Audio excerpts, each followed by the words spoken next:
Ok, si t'es ici, c'est sûrement que tu viens de commencer la muscu ou que t'as déjà commencé depuis un petit moment, mais que t'es bloqué et que tu veux devenir le plus musclé possible assez rapidement. Cette vidéo, elle va être composée en deux parties, une première sur l'entraînement et une deuxième sur la nutrition, et tu vas comprendre pourquoi ces deux piliers sont fondamentaux dans ta pratique en musculation. Tout d'abord, il faut savoir que je vais t'expliquer, c'est des recherches qui ont été menées par le docteur Eric Ems. Bref, trêve de blabla, on passe direct au sujet. Let's go! Alors tout d'abord, on va commencer par l'entraînement. Là, ce que tu vas voir ici, normalement tu vas le voir ici, je te montre une pyramide de l'entraînement. Elle est bleue, elle est jolie, bon bref, une pyramide, tu vas la lire par les fondations jusqu'à finir par le toit. C'est comme une maison. Quand tu construis ta maison, tu commences par les fondations, tu fais les murs, tu fais le toit. Tu fais pas le toit sans les fondations, c'est de la merde, sinon ça se casse. Bah là, la pyramide, c'est pareil, tu la lis pareil. Ce que tu vas retrouver en premier, c'est l'adhérence. Donc c'est ta capacité à tenir ton entraînement, kiffer ton entraînement au fur et à mesure et que tu le tiennes sur le long terme, voire très très long terme. Tu peux faire le truc le plus optimisé du monde, vraiment, hein. Tu peux respecter tous les piliers. Si tu respectes pas l'adhérence, mec, si tu fais ton truc optimisé pendant 2 semaines et que t'arrêtes, c'est fini, y a rien. Tandis qu'un mec, ça se trouve, il est beaucoup moins optimisé que toi, il l'a tenu sur le long terme, il aura beaucoup plus de gains que toi, c'est tout. Après, on nous parle de volume, d'intensité et de fréquence. Donc là, c'est un peu la case un peu floue, je t'avoue. Tout ce qui est volume, c'est ton volume réparti sur ta semaine, sur chaque muscle. Imaginons que tu travailles en upper-lower. Sur ton premier upper, tu fais 4 séries de biceps. Sur ton deuxième upper, tu fais 4 séries aussi de biceps. À la semaine, ça te fait 8 séries de biceps. Mais ce qu'il faut bien faire, c'est qu'il faut compter ton volume efficient. Ton volume efficient, c'est quoi? Ton volume efficient, c'est les reps que tu as amenés jusqu'à un effort maximal sur une charge maximale, et tout ça à l'échec. Voilà, c'est aussi simple. Tu vas à l'échec, tu charges lourd, avec une bonne technique, tu as du volume efficient, c'est tout. Il faut différencier ça, comme dirait Lucas Gouif, d'une série sport santé.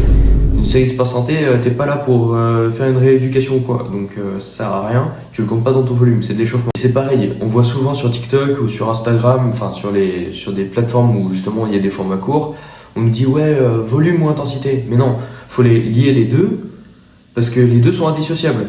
Si tu mets pas d'intensité, bah ton volume n'existe pas, si tu as compris ce que je viens de dire. Troisième point de ce palier, on va dire, c'est la fréquence. À quelle fréquence tu travailles chaque muscle? C'est là que je vais en venir à une partie très intéressante, c'est que je t'affiche un tableau juste ici qui représente le volume attribué à chaque muscle en fonction de ton niveau en musculation.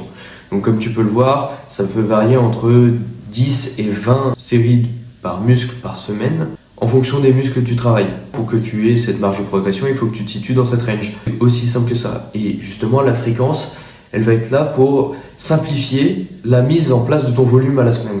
Imaginons que tu as 20 séries de dos à faire. Si tu l'as fait en une séance, tu vas être claqué, ça va servir à rien. Ton dos, il va m'enfler à la fin, tu vois. Donc ça sert à rien. Tu vas plutôt le répartir 2 ou 3 fois dans la semaine pour essayer de répartir de façon homogène ton volume à la semaine. Au lieu de faire tes 20 séries en un jour sur ton dos, ça se trouve tu vas les répartir en 2 jours, ça fera 10 séries par jour et tu seras tranquille. Après tu peux le répartir comme tu veux, tu peux aussi faire 8, 12, 15, 5, tout dépend en fait comment tu veux gérer ton truc. Après ce palier là, on a la progression. Donc la progression, c'est juste le fait de progresser en fait, d'où le nom, juste ta surcharge progressive, Donc c'est juste le fait d'augmenter la charge au fur et à mesure du temps et pourquoi pas augmenter le volume, mais bon ça, normalement t'es pas censé y toucher, à moins que tu progresses vraiment plus. Mais oublie ce que je viens de dire, juste tu prends ta charge, tu l'augmentes au fur et à mesure du temps, pareil pour les reps, etc. Tu connais de toute façon le principe de la muscu. Après la progression, on a le choix des exercices. Donc le choix des exercices, oui, il se situe que maintenant. Ouais, c'est pas si important, hein, donc c'est pas le fait de vous faire du développé à la barre qui va te faire prendre des pecs ou le rowing qui va te faire prendre du dos, tu vois. Non. C'est l'exercice en lui-même, il t'apporte pas grand chose. Comme on t'a dit, c'est le volume qui importe, c'est ton adhérence, c'est ta fréquence, tout ce qui est juste en dessous. Le choix des exercices, c'est juste la mise en pratique de ton volume. Donc, tous les gens qui te disent ouais, fais ça, c'est le meilleur exercice pour machin, c'est de la merde. Juste, tu prends les exercices qui te plaisent, bien sûr qui travaillent chaque partie de ton muscle, etc. Ça, après, tu peux faire une recherche. Imaginons que tu veux développer ton biceps, et ben, soit tu développes ton chef court en faisant du curl normal, soit tu développes ton chef long en faisant du curl incliné. Et sinon, c'est pas un exercice ou un autre qui va te faire développer plus en fait. Après, on a le temps de repos. Si tu comptes pas tes temps de repos, je peux te dire que tu fais de la muscu pour rien. Parce que le temps de repos, c'est un truc qui est primordial.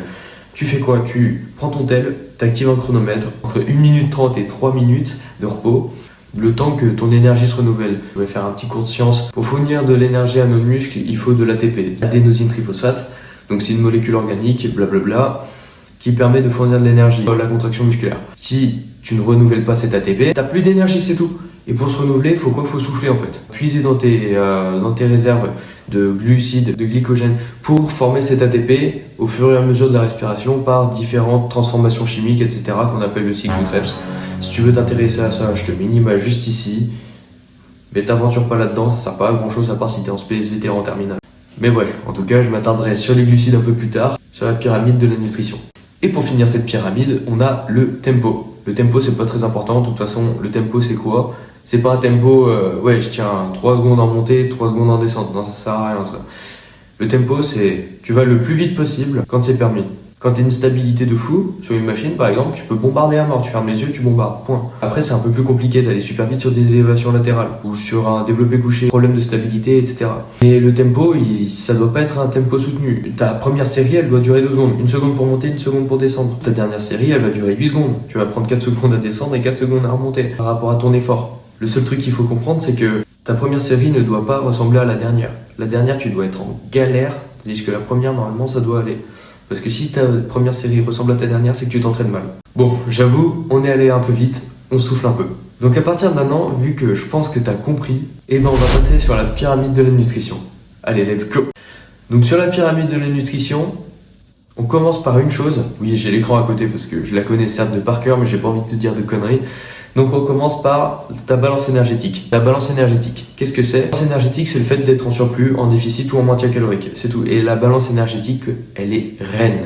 C'est ce que dit Lucas Gouif. La balance énergétique, elle est reine. Pourquoi elle est reine? Tout simplement parce que si tu es en surplus, si tu es en maintien ou si en déficit, c'est tout ce qui importe. Tu peux bouffer n'importe quoi. Tant que tu es en déficit, tu vas perdre du poids. Si tu es en surplus, tu vas prendre du poids. Tu peux bouffer n'importe quoi. Voilà, c'est tout. Tu peux bouffer ultra lipidique et très peu glucidique. Si tu es en déficit calorique, tu perdras forcément du poids. Si tu es en surplus calorique, tu prendras forcément du poids. Et inversement, tu peux bouffer ultra glucidique et très peu lipidique. Tu vas quand même perdre du poids si tu es en déficit, etc. T'as compris. Bon, maintenant on passe aux macronutriments dans les détails. Donc les macronutriments, c'est quoi? C'est 3 formes de nutriments. Donc glucides, protéines et lipides. Donc, les protéines sont là pour solliciter ta synthèse musculaire, pour récupérer, etc. Donc c'est ce qui va permettre la consolidation de tes fibres musculaires après l'effort, parce que lorsque tu t'entraînes, tes fibres, elles se déchirent entre guillemets, et justement les protéines sont là pour reconsolider ton muscle et le faire grandir. Les protéines, tu en consommes 1,8 à 2,2 grammes par poids de corps, c'est ce qui est recommandé. Et après on passe aux glucides. Les glucides, c'est ta forme d'énergie, comme je t'en ai parlé précédemment, ton glycogène musculaire qui est situé dans tes muscles, qui permet de régénérer ton ATP, qui te permet de forcer. Oui, c'est... Ah, j'avoue, c'est un peu long. Mais donc, ton glycogène, ton glucose, tes glucides, voilà, tout simplement tes glucides. Tes glucides, c'est ce qui permet d'avoir de l'énergie. Et c'est pour ça que quand tu es un go muscu, c'est important de manger très glucidique. La recommandation en glucides, c'est le reste par rapport à tes protéines et tes lipides. Par exemple, on va te recommander sur tes lipides, sur tes graisses, qui va réguler tes hormones, etc., de manger 1 gramme par poids de corps de lipides. Donc tu prends tes 2,2 grammes de prot, tu prends tes 1 gramme de lipides. Normalement, le reste de ton total calorique, tu vas le fournir en glucides. C'est les glucides qui vont faire ton pump, qui vont faire ton énergie, qui vont faire que tu es rempli. Après, on passe aux micronutriments. Les micronutriments, c'est juste les vitamines, les minéraux. Pas obligé de t'aventurer là-dedans à part si t'es un nique. Normalement, tu pourrais t'arrêter au niveau des macronutriments et ça fonctionnerait très bien pour toi. Donc après, tu as le nutrient timing. Bon, ça, je le trouverais même presque plus important que les micronutriments. C'est juste le fait que tu vas caler tes glucides autour de ton entraînement, donc les glucides péri-training, favoriser ta prise de muscle parce que déjà de une, tu auras plus d'énergie disponible pour ton entraînement si tu bouffes des glucides juste avant, et tu favorises ta récupération si tes glucides sont calés après ton entraînement. C'est tout. Et puis après, on a les suppléments. Et oui, les suppléments c'est tout en haut, donc faut arrêter d'écouter toutes ces conneries sur TikTok qui te disent ouais achète ma créatine, la meilleure marque de compléments, mais on s'en fout, parce que regarde tu vois bien que c'est tout en haut de ta pyramide. Si tu respectes tes macronutriments, ta balance énergétique et tout le reste que je t'ai expliqué, normalement t'es censé être invincible.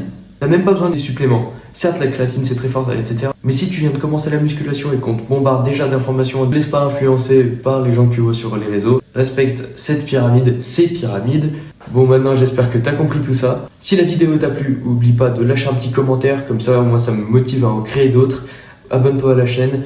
Mes réseaux sont dans la description ou dans ma bio YouTube. Allez, on se voit plus tard. Peace!